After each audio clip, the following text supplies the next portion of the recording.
Right. The first questions on inflation simply ask you for definition of what exactly inflation is. So let's have a look. What exactly inflation is? It is just a definition. As we've learned from the lecture, inflation is the situation when money loses its value. And normally this is represented by an increasing average price level. The aggregate price level goes up, price indexes go up, and this is what we normally call inflation. So let's just check. Increase in some prices? Not really. It's not just some prices, it's all prices. It's the aggregate price level. So it's not just increase in some prices. It's not an increase of a specific commodity or service. It's increase in the general price level. This is what we need, general price level, price index. Sustained increase in the price of a specific commodity? No, it's not just sustained increase, as long as it's specific. We are looking into increase in the general price level, increase in the aggregated price of all goods in the economy. This is what we call inflation, and therefore the correct answer would be C. Increase in all prices in the economy, general price level. Next, sustained increase in the general price level is called inflation. B is the correct answer. What are the definitions of deflation? Deflation is the opposite situation. It's the situation when price level drops. When price level declines, when products become cheaper, this is what we call deflation. What is disinflation? Disinflation is a slowdown in inflation rate. Slowdown in inflation. In other words, situation when inflation rate drops, while prices still increase, while price index still goes up. Let me give you an example. Let's imagine that we are facing certain observation period, 1, 2, year 3, year 4. We have certain price index and we have certain inflation rate in percentage terms. Let's say in the first year price index was 100, in the second year it's 120, which means that inflation rate was 20%. Next year, the price index is, let's say, 130, then it's 135. Let's calculate inflation rate in year 3 and year 4. Inflation rate can be calculated as simply a percentage change compared to the previous year. So between year 2 and year 3, price index has increased by 10. We relate this to the original price index. And in percentage terms, this is going to be 8%, 8.3%, 8.33%. This is our inflation rate in year 3. And in year 4, price index has increased by 5 in units. 5 divided by the original price index, 130, happens to be 3.8%. Have a look. 3.85 approximately percent. That's our inflation, 3.85%. So let's have a look what is happening here during this period. Price index is still increasing. In other words, prices still go up every year. Everything is more expensive. Imagine that you paid for a certain product £100 in year 1. By year 4, you would be paying 135. Every year you pay more and more and more for this product, like an average aggregated product in the economy. While inflation rate slows down. In other words, prices increase, but at a decreasing rate. They grow, but they grow at a lower rate than before. Inflation slows down. And this is what we call disinflation. Disinflation. Disinflation. Right? So these are the main definitions. Deflation, situation when prices decline. Inflation is when they increase. Disinflation is the slowdown in inflation rate while price index still goes up. And hyperinflation is extremely high inflation. Very high inflation rate, above 50% per month. This is the common understanding of what hyperinflation is. Very high inflation, extremely high inflation. Okay, so these are the basic definitions. So the correct answer here is B for question 2. Next two exercises ask you about demand pull and cost push inflation. These are very, very similar questions. So as you can see here, all of these exercises ask you about demand pull and cost push inflation.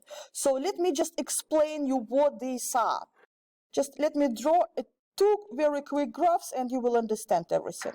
These are two graphs of aggregate demand, aggregate supply model, where we will have aggregate demand curve, downward sloping aggregate demand curve, representing demand for all goods in the economy, and some aggregate supply curve as well. some original equilibrium at point E0,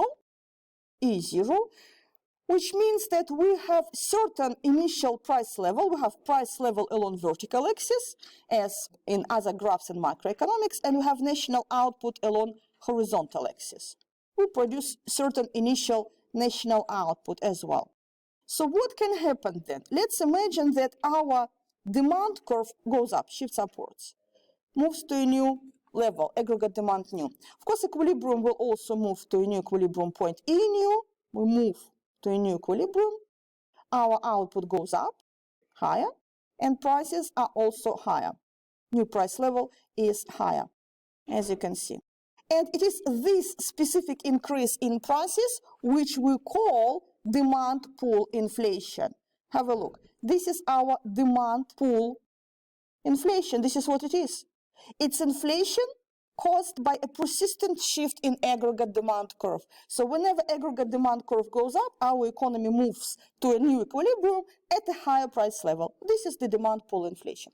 And another form of inflation is cost push inflation, which is a very similar situation. It's an increase in the price level. However, it's caused by increasing costs, which can happen if our aggregate supply curve will shift upwards. For example, when our production potential becomes lower, or costs of production increase, or wages go up, or for whatever reasons, or there is some natural disaster which reduces production potential of the economy, or there is imported inflation because commodity prices go up in the global markets. When something like this happens, when aggregate supply curve shifts to the left or upwards, our economy will also move to a new equilibrium point new, right? Which will lead to lower level of output in this case. But this is not what we're interested in. Most importantly, it will lead to a new higher price level. And this increase in price level is what we call cost push inflation. Very simple. Just two graphs will help you to answer these 4 questions. So exercise 3, let's have a look. Demand pull inflation, as we know, it's an inflation caused by upward shift in the demand curve, in the aggregate demand curve. So let's have a look. We can immediately remove everything related to aggregate supply. Aggregate supply is incorrect. Aggregate supply is incorrect. Aggregate supply and demand incorrect. Anything where we will see supply would be incorrect, so we eliminate all of these options whenever there is a shift in aggregate supply mentioned. Demand pull inflation is inflation caused by a shift in the aggregate demand.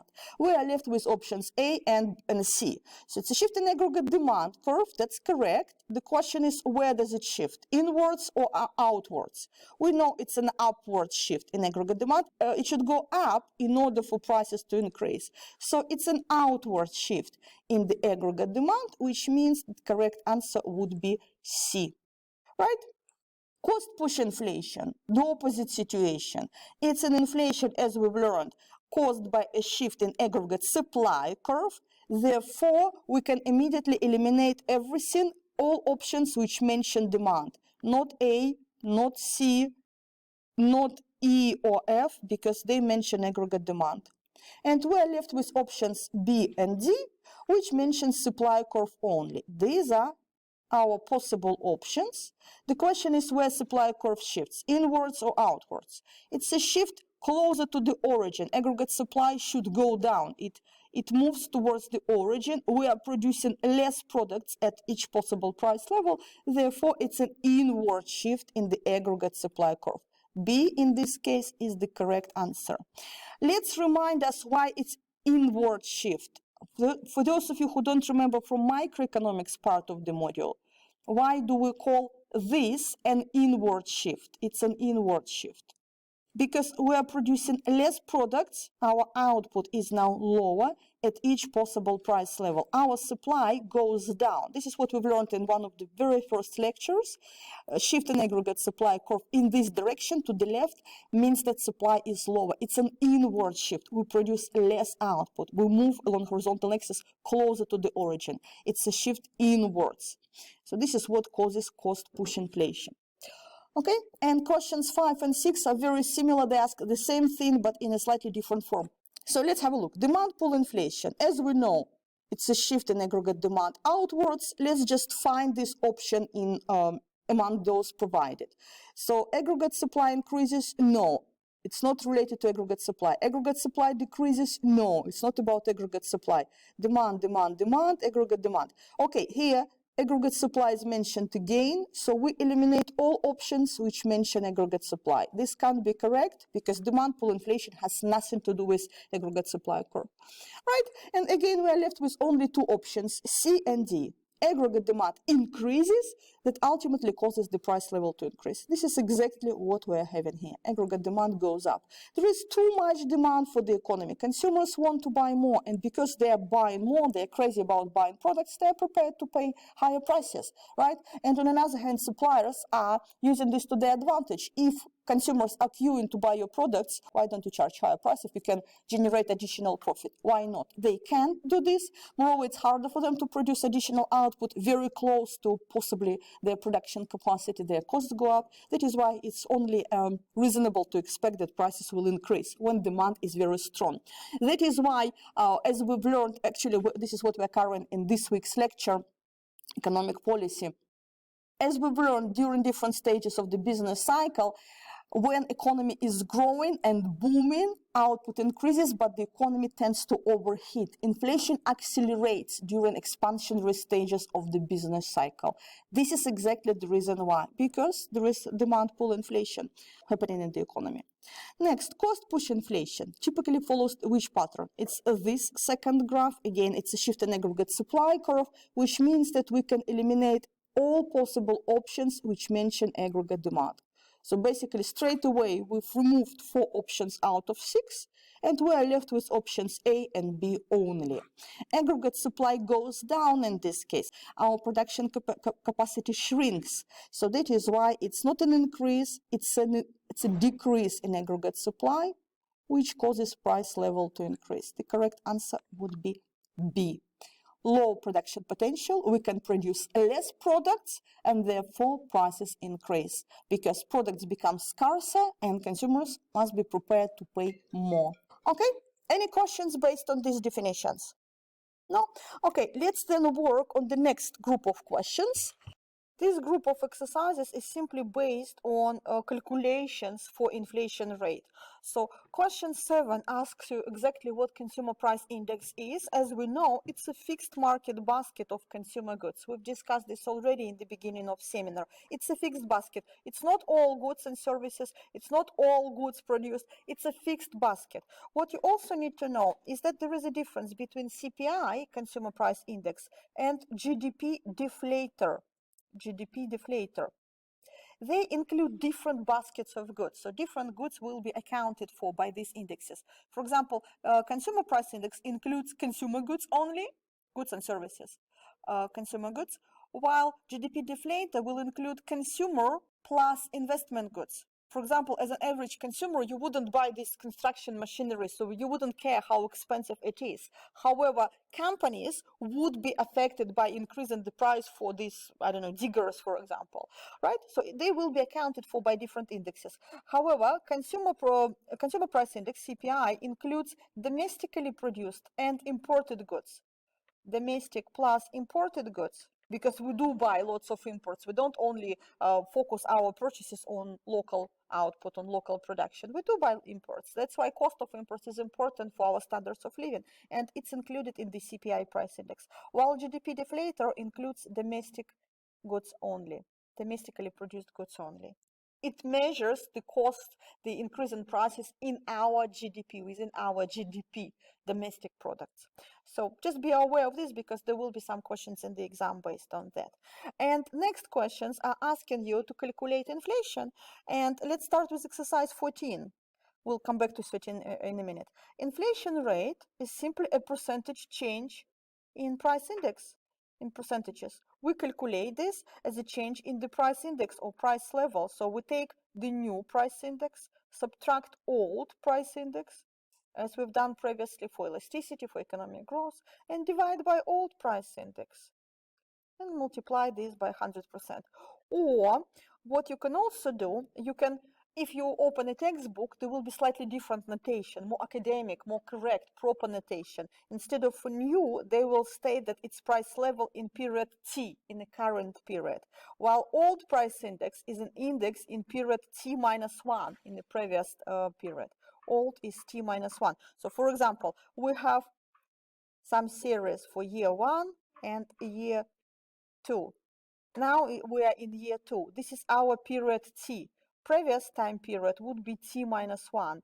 And if we talk about the future, year 3, it would be period T plus 1. So don't be scared if you see this notation. It's just more academic way of expressing the same idea. So we asked to calculate the percentage change in prices. It was 109 in 1 year, and it increased to 112 next year. So it was 109 and it increased to 112. What is the inflation rate between these periods, between these years? Very simple. 112 minus 109, new minus old, divided by old, times 100. So it's 3 divided by 109 times 100%, which happens to be to 75%. So the correct answer would be E, to 75%. Similarly, we can do exercise 13, which is calculated in absolutely the same way. CPI is 221 year and it drops to 210. So in year 1, it was 220. In year 2, it has declined. So we experience negative inflation here. Inflation is negative. Prices have dropped. New price level is 210. Old price level is 220. So it's 10 over 220, which is in percentage terms, if you multiply this by 100, which is going to be minus 4.5%. It's minus 10 here. Prices have dropped. So we will have negative inflation, minus 4.5%, which is answer A. Okay? And based on the same idea, we can look at exercise 15, which is probably the most confusing exercise. And this is where students frequently make mistakes. Okay, so final question. Have you managed to get any answer? Yeah, what did you get? C, okay. Any other solutions? Any other options? A, okay. Jenny got A. Any other? Okay, let's check. So first of all, let's see what we can immediately eliminate. B can be eliminated because it implies that prices are constant, right? So here it's incorrect because price level is constant, which implies that there is zero inflation. While in our case, we have 5% inflation. That is why we can eliminate B. B would be incorrect. Possible answer, which many students select, is answer A, because it looks like price index increases by 5. The thing is, it increases by 5 units, but not by 5%. Right? We'll come back to this in a second. What else can we see? We can eliminate D, because it tells us that prices go up by 5, then remain unchanged, then drop. Right? So it doesn't represent the persistent increase by 5, even by 5 units. So here, prices increase, then drop. So basically, there is no constant increase in price level by 5%. No constant increase in prices by 5%. So we can eliminate D as well. What else can we eliminate? We can eliminate E, because we can see here that these price increases are lower than 5%. For example, this increase between 100 and 101 is only 1%. It's very easy to spot, so that is why we can eliminate this as well. So there is some inflation, but inflation price growth, percentage increase in price level is lower than 5%. 1% or less. So we can eliminate E, and we are left with C and A, which are possible correct answers and which many students select. So let's have a look at A. In order to decide why it is incorrect, we'll need to measure price growth. So we need to measure the percentage change in inflation. So what do we have here? We have changes in inflation from year 1 to year 4. Year 1, year 2, year 3, and year 4. And this is our price index, which is shown, which is 100, 105, 110, and 115. So it does go up by 5. Plus 5, plus 5, and plus 5. The thing is, we need to measure this in percentage terms. Inflation rate in percentage terms will be calculated as here the difference between new 105 and old 100. We divide this by the old and multiply by 100%, which will be indeed 5%. However, when we proceed to the next difference between 110 and 105, 110 minus 105, we divide this by 105, the original, the previous price level, 105, and what we will see, yes, the numerator is still 5 as before, but denominator is now different. It's now 105, and if we do divide 5 by 105, you will see that the result will be lower than 100%. It will be 4.7% only, 4.76%, which is lower than what we need. And if we proceed further, the result will be even lower, because the difference will be 115 minus 110, which is 5, yes, numerator is 5, but we divide this by the denominator, by the original price index, which is now 110. So our denominator is now even higher, which means that the result will be even lower than before. So if we take 5 and divide this by 110, the result will be 4.5%, 4.54%, which is less than 5. So that is why answer A is incorrect. So inflation here lower than 5%. That is why A incorrect, which leaves us with the only correct answer, which is C. C is the correct answer. But let's check this, if this is right or wrong. So let's just rewrite this to verify our answer. So we'll do the same thing, year 3 and year 4. Our year 4, our price index, price level changes from 100 to 105. Then it goes up to 110.25, and then 115.76. And now let's calculate inflation rate, change in price index in percentage terms. So here it will be 5%. So it's very easy to spot, so it doesn't usually cause any difficulties. So it's 5 divided by 100, which is indeed 5%. Next one, our new price index is 110.25. Previous price index is 105, and we of course divide this by the original value of 105. So it's going to be equal to 5.25 divided by 105, and if you check this, it will be equal to 5%. So let's verify this. 5.25 divided by 105 is equal to 0.05, 5%.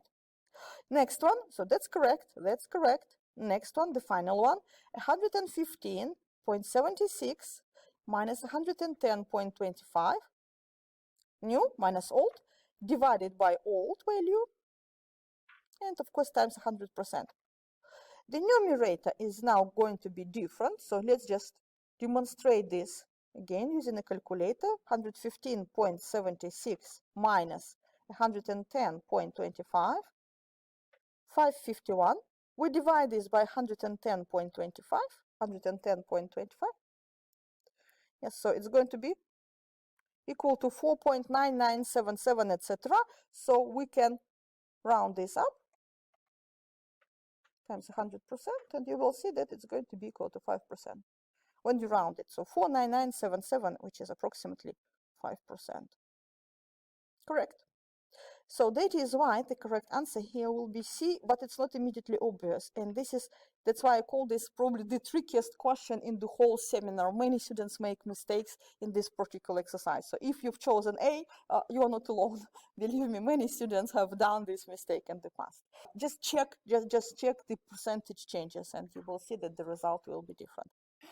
Next group of questions which we'll need to learn, which we'll need to cover, are questions 8, 10, 11, and 12. These are whatever questions are left.